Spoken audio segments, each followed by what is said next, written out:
Muy buenos días, ¿cómo estás? Bueno, hoy quiero empezar una sección nueva que es leerte capítulo a capítulo lo que he escrito en mi libro Despierta. Si bien fue un libro que escribí hace años, la verdad que me doy cuenta que son situaciones que vivimos la mayoría de las personas y que todavía hoy en día están muy en auge. Así que si te es más fácil escucharlo, te lo voy a contar con mis propias palabras. El primer capítulo que vamos a arrancar hoy se llama Los vagones de mi vida. Y dice así: esta es la historia de mi pasión. ¿A qué me refiero con mi pasión? A que esta es la historia de mi vida, y como toda vida, debe ser una verdadera pasión para todo ser humano.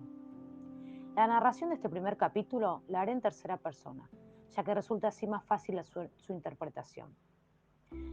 Hace 28 años atrás, en una madrugada calurosa de diciembre, más precisamente el 22 de diciembre, dos almitas cruzaban el universo para comenzar su vida como criaturas humanas, introduciéndose en el seno de la mujer que ellas habían escogido como madre. Su nombre, Gabriela. A las 4:45 de la mañana nació la primer criatura a la que llamaron Celina, y 15 minutos más tarde nació el segundo ser al cual llamaron Lucrecia. Esta familia se completaba con el hombre elegido para ser el padre de ellas, Valentín, y una hermanita de apenas 1 año y medio, a la que llamaron Magalí. La llegada de las gemelas movilizó a la familia, pero más que nada a la pequeña Magalí, que de ser la hija única y adorada, pasó a compartir a sus padres con Lucrecia y Celina. Esta familia continuó unida por 8 años más del día en que nacieron las gemelas. Celina no recuerda su vida dentro de esos años, pero cuenta que cada vez que ve fotos de esa época, la inunda una maravillosa sensación de felicidad, lo que le hace pensar que han sido 8 maravillosos años en familia. En 1987, Valentín y Gabriela decidieron separarse, quedando las tres pequeñas viviendo con su madre en la casa que Valentín les dejó para las cuatro, y él fue mudándose de hogar en hogar. El ex matrimonio no había quedado en buenas relaciones, por lo que cada comunicación para arreglar los días en que las niñas estarían con su padre era muy violenta y problemática.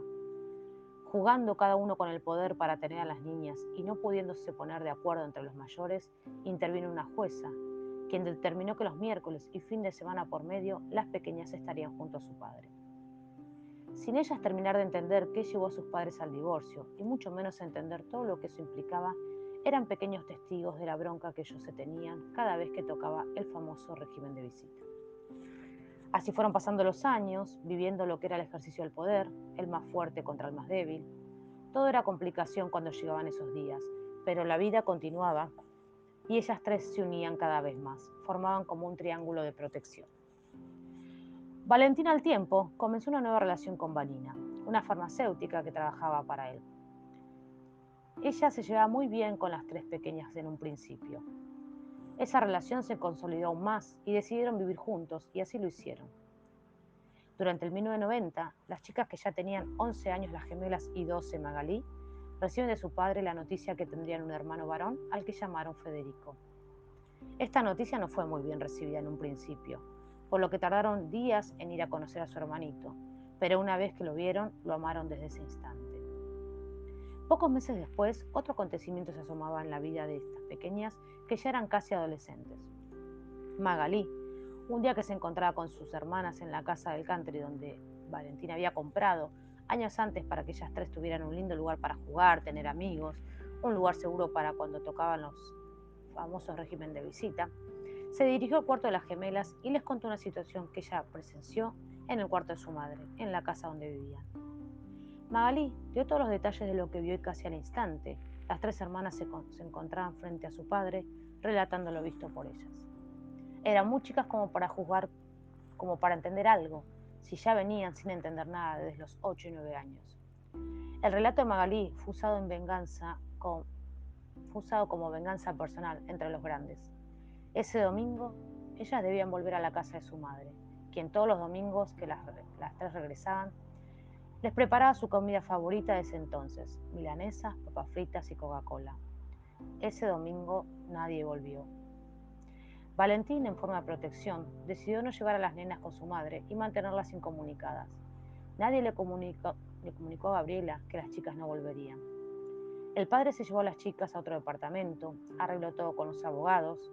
Ellas faltaron al colegio durante un mes.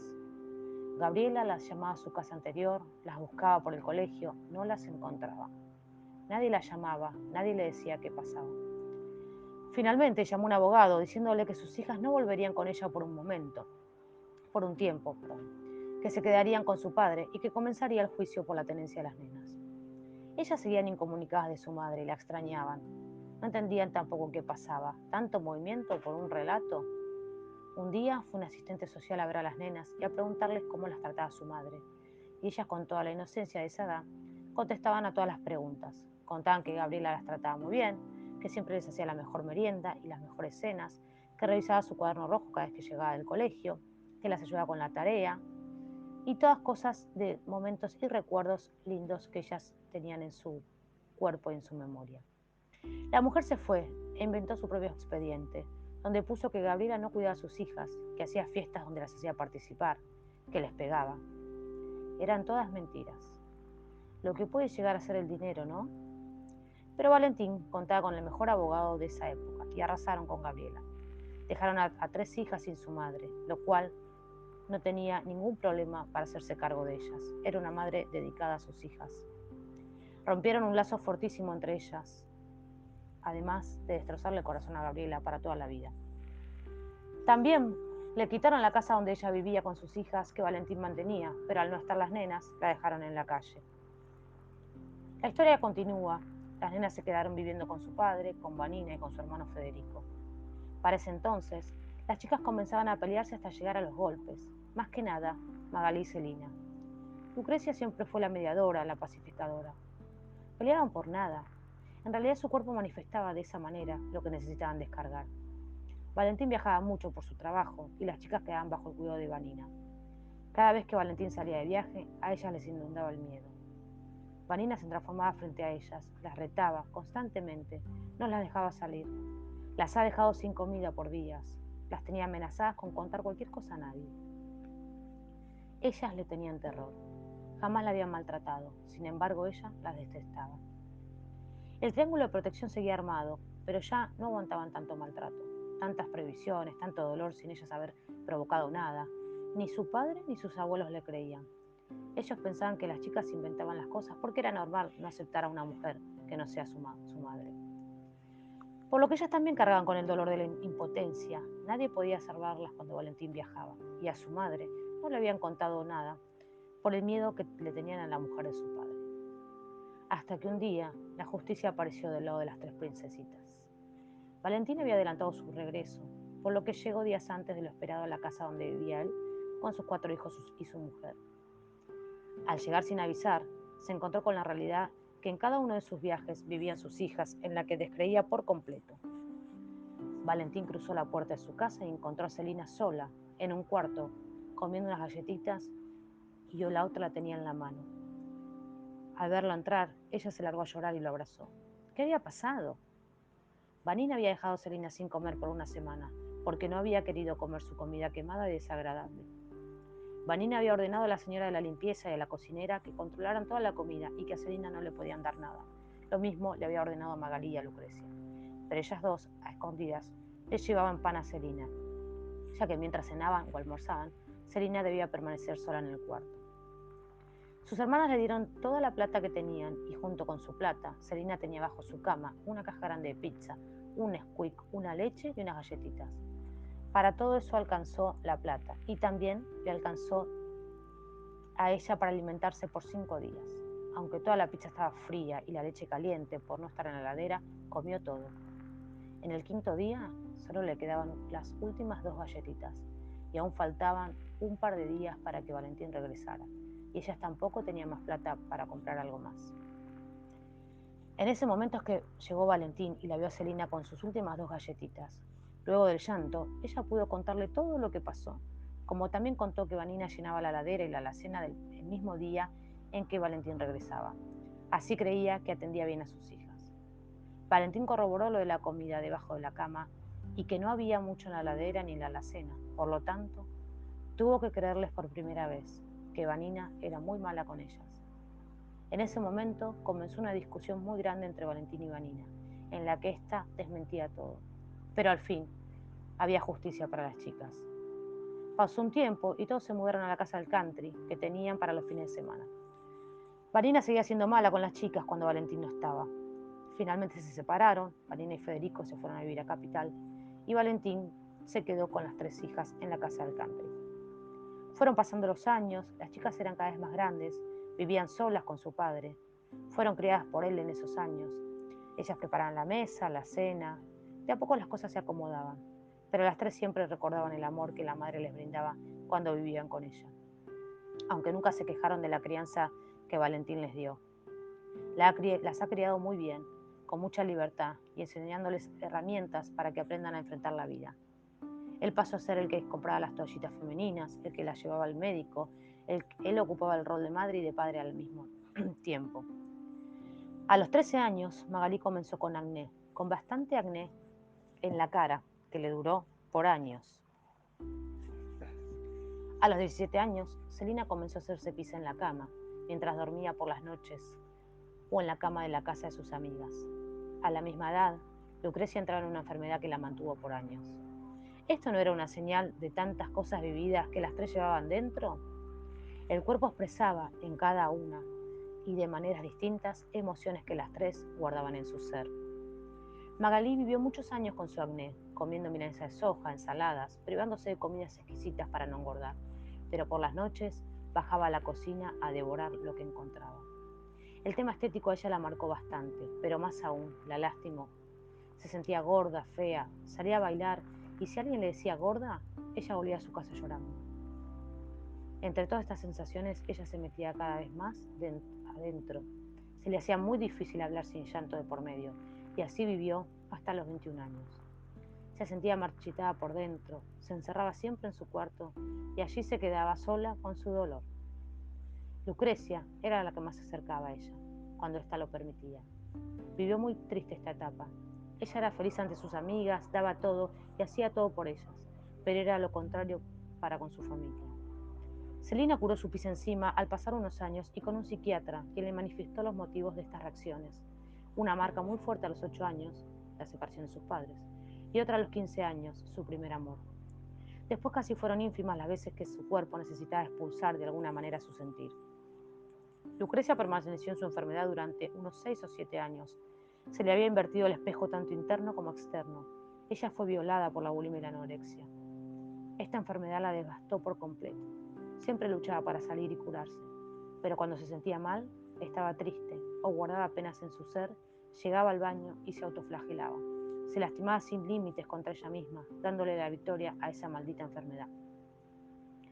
Gabriel y Valentín volvieron a comunicarse entre ellos. Ya los años habían pasado y había que atender a una hija con una enfermedad peligrosa.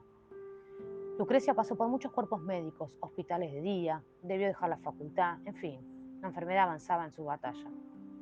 Magalí no podía ayudarla, ya que también sufría un problema con su estética y no entendía que Lucrecia hiciera esas cosas siendo tan hermosa y flaca. Gabriela no sabía bien cómo tratarla. Primero, no vivía con ella y segundo, nadie de la familia conocía a fondo los orígenes de esta enfermedad, mucho menos su cura.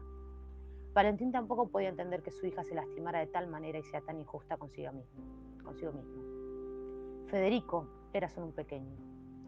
Celina era su gemela, era su par, por lo tanto la pusieron al mando de las salidas de Lucrecia, ya que ella no contaba con amigas a su alrededor, de acompañarla a todos lados, de esconderse en cualquier lado para ver si Lucrecia vomitaba o no después de cada comida.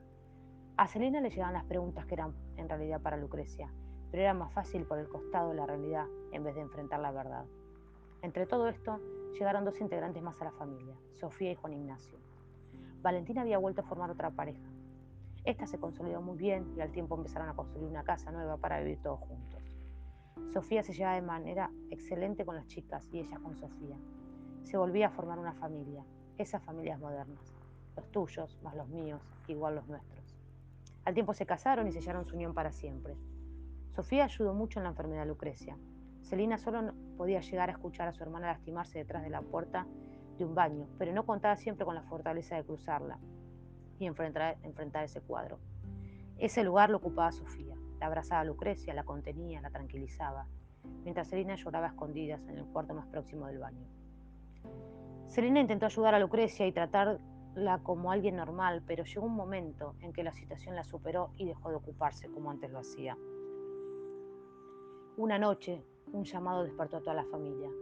Lucrecia estaba internada en una clínica cercana a donde ellos vivían. Salieron enseguida todos para esa clínica y les dijeron que se encontraba en coma hacía rato.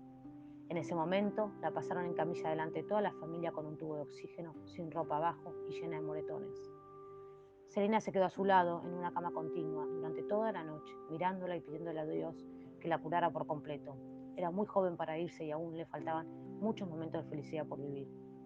Después de esa noche, Selina juró no abandonarla nunca más y ser su sombra por siempre para cuidarla, por lo que dedicó algunos años más a su gemela y no a su propia vida. Jamás le importó esto, pero siempre creyó que no era ella sola la que debía cuidar a Lucrecia. Ella solo era su gemela, tenían la misma edad, pero una pasó a ser madre y la otra pasó a ser hija. En el hospital de día donde Lucrecia se atendía, realizaron una fiesta de fin de año, a la que cada paciente podía expresarse de manera que quisiera. Ese día, toda la familia estaba presente. Lucrecia eligió expresarse con el canto y así lo hizo interpretando la canción de Patricia Sosa, Aprender a volar. Apenas empezó a cantar, Selina rompió en llanto.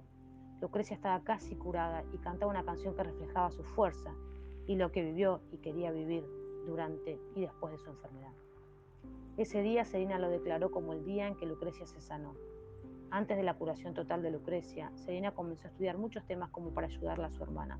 Sabía que no solo el amor la sanaría, había que entrar por otro lado, había que llegar a su alma y extirpar esa enfermedad. Comenzó a estudiar todo lo relacionado con las terapias alternativas, Reiki, flores de Bach, terapia emocional, color terapia, aromaterapia, coaching, biodecodificación y lo probaba con su gemela. No sabe si eso le ayudó en la curación de su hermana, pero sabe que lo que Lucrecia vivió fue un puente para que Selina más adelante llegara a descubrir otras maneras de vivir. A los 21 años Magalí se sentía totalmente marchita, no estaba satisfecha con nada ni nadie, pero lo peor, no estaba satisfecha con ella misma y necesitaba escapar. Magalí se fue a vivir a Cancún y allá sola comenzó a armar su mundo, el mundo que a ella le gustaba. Sola consiguió una casa, trabajos y ser conocida en Cancún. Al tiempo de estar allá, se enamoró y convivió con su pareja por más de 2 años. Toda la familia viajó a Cancún en diferentes momentos para ir a verla. El mismo año que Magalí se fue del país, Selina decidió irse a vivir con una amiga, independizarse. Al haberse ido una de las integrantes del Triángulo de Protección, sintió que el núcleo desaparecía y que era momento también para que ella abriera sus alas. La partida de Selina no fue muy tranquila. Cuando ella le comunicó a Valentín que había dejado una seña en la casa que se alquilaría para vivir él, entre otras cosas y argumentos no muy agradables que le dijo, le ordenó que al otro día se llevara todas sus pertenencias con un flete y se fuera, e hizo retirar la garantía que Selina había conseguido para alquilar una vivienda. Al otro día llamó a un flete y llevó todas sus cosas a la casa de unos amigos. Aún no tenía casa ya que no disponía de una garantía que la respaldara. Se reunía con sus hermanas a escondidas, dormía en distintas casas, pasó su cumple, Navidad, Año Nuevo en casas de amigos. Había perdido toda comunicación con su padre por 3 meses. Se sentía muy mal, muy triste. Estaba decidida a independizarse, pero no a ese costo. Ese verano, Valentina había viajado a la costa con Sofía y Lucrecia, por lo que antes de terminar la temporada, Selina viajó a Pinamar a ver a su padre. Si él no se había preocupado dónde dormía ella, cómo estaba, si aún no se había acercado a su hija, ella tendría que hacerlo. Cuando la dejaron en la puerta de la gran casa que había alquilado su padre en Pinamar, le temblaba todo. No sabía cuál sería la reacción que Valentín, después de meses sin tener trato, podía llegar a tener. Se tomó un minuto antes de tocar la puerta y, de pronto, Valentín se asomó por el jardín. A ella le parecía que en cualquier momento el corazón se le detendría. Había viajado a Pinamar para reencontrarse con su padre, pero no tenía noción de la respuesta de este hacia ella. Él la vio y se quedó duro. Ella lo miraba, pero no podía emitir sonido. Las lágrimas comenzaban a aparecer, hasta que Valentín se acercó hasta ella y se quedaron un largo tiempo abrazados, ambos tratando de contener el llanto, aunque muchos no pudieron. Nadie se percataba porque Selina quería mudarse, escaparse, Había sido la sombra de su gemela por años, necesitaba tranquilidad interna y vivir su propia vida, enfrentar sus propios problemas, enfocarse en ella misma. Para eso debían estar un poco separadas. Al tiempo se mudó y Valentín conoció su casa y le ayudó con la decoración e iluminación. Celina ya vivía en su propio hogar. A los 9 meses, y casi como un nacimiento, Lucrecia se mudó junto a Celina. Ahí vivieron los dos un tiempo. Lucrecia por momentos tenía sus recaídas. Es una enfermedad que nunca se cura del todo, deja sus secuelas, pero siempre respetó la casa de su hermana y ahí se comportaba. Al tiempo Lucrecia se puso de novia y se fue a vivir con su pareja por unos años, por lo que Celina volvió a vivir sola, pero nunca perdieron el contacto entre ellas, y tampoco con Magalí, que vivía hace años en el exterior. La relación entre las tres fue madurando mucho, más aún cuando cada una vivía en sus distintas casas. La distancia las volvió a unir a las tres y fue mucho más fuerte esta unión que cuando eran niñas. Pasó un tiempo y Celina comenzó una relación con el mejor amigo de su hermano Juan Ignacio. Todo empezó como algo pasajero, hasta que de a poco los sentimientos comenzaron a hacerse más fuertes entre Mariano y Celina. Magalí, Lucrecia y Celina, las tres convivían con sus parejas. Parecía que las cosas del pasado habían cicatrizado. Lucrecia y Celina vivían a 4 cuadras de distancia, por lo que se seguían viendo y saliendo a hacer compras juntas los sábados por la mañana. Al tiempo, Lucrecia decide irse a vivir a Cancún. Así lo hizo y se fue para allá. A Celina le costó mucho quedarse acá y separarse por primera vez y por tanto tiempo de su gemela. Celina creía que aún debía cuidar de su hermana y que, si no estaba cerca, Lucrecia estaba desprotegida. La realidad le demostró que Lucrecia podía manejarse bien sola, aunque Celina siempre creyó que allá, en algunos momentos, Lucrecia recurría nuevamente al baño, pero no podía hacer más nada. La relación entre Magalí y Lucrecia era muy tensa por momentos.